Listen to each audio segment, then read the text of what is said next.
are back and we are finally getting to the much anticipated octopus.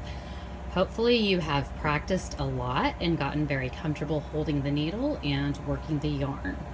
So this next part will require a few steps, and it will also require following a pattern.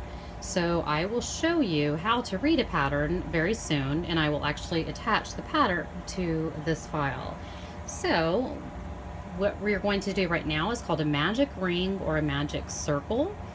Again, just like we did earlier with our slip stitch or slip knot, we take the tail and it's facing me, and I take my working yarn and I go over on the top, not underneath. I go right on top. My tail's facing me. This goes over as a letter X. Instead of grabbing with my finger this time, I'm going to take the needle under that circle and grab this one that's behind it. I don't want to let go of things right now because they're not very strong and they will just fall apart. So I'm keeping my hand right here and I'm pulling the working yarn and I'm just sort of working it back and forth so that it's tighter.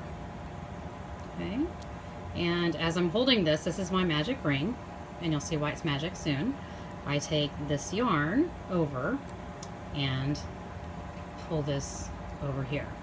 All this does is secures it a little bit and keeps it from falling out while we start to do our single crochets. So I'm going to undo this and do it again. Okay, again, your tail is facing you. Working yarn goes over on top of the X. Take my needle underneath and use the hook and hook it. And go underneath the circle. Again, hold on to this. There's my circle. Just want to work this back and forth. Okay, I messed up. Let's try that again. Tail, cross over, take the needle through, grab this and pull it through. There we go. Take my working yarn and I take this over, and now I take this one over the hook. And again, this is just securing it so that I can keep it together. So here's my loop, here's my tail. The tail, you really just want to work on keeping it out of your way. It just gets in the way for right now, but it will help us here in just a moment. So now, like we were going through our letter V's earlier, we're going to go through the loop. And I, again, try to hold these. Take my working yarn around the back. I pull the middle one over, around, through the holes. I need to do this 6 times. So through the hole, working yarn over, there we go, working yarn over, middle one off, working yarn over, and 2 off. This is just the same thing we did earlier with a single crochet, except that we're going now around a circle. So through, yarn over,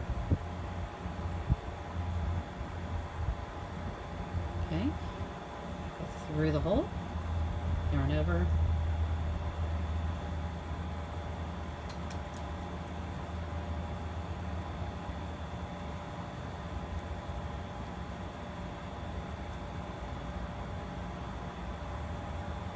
okay. If I haven't been counting and I need to go back and see how many stitches I need, I can look at how many letter V's I have, and that will tell me how many stitches.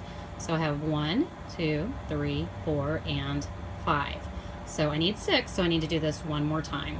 Through the hole, over, take the middle one off, over, and take both off. Okay, so now I have 1, 2, let's see if I can count here. Okay, I have 1, 2, 3, 4, 5, and 6. So here's the really cool part, the magic circle. Now we take the tail, this is useful for us now, and I'm going to pull it. Right now it kind of gets into, sometimes it gets into a little bit of a mess, and sometimes I need to untangle this yarn and I might need to pull it through the hole and just get it to where it's most comfortable for you. So I want to pull this through. I have my 6 stitches now. These are 6 single crochets, and they have gone, now they're going around in a circle. We're doing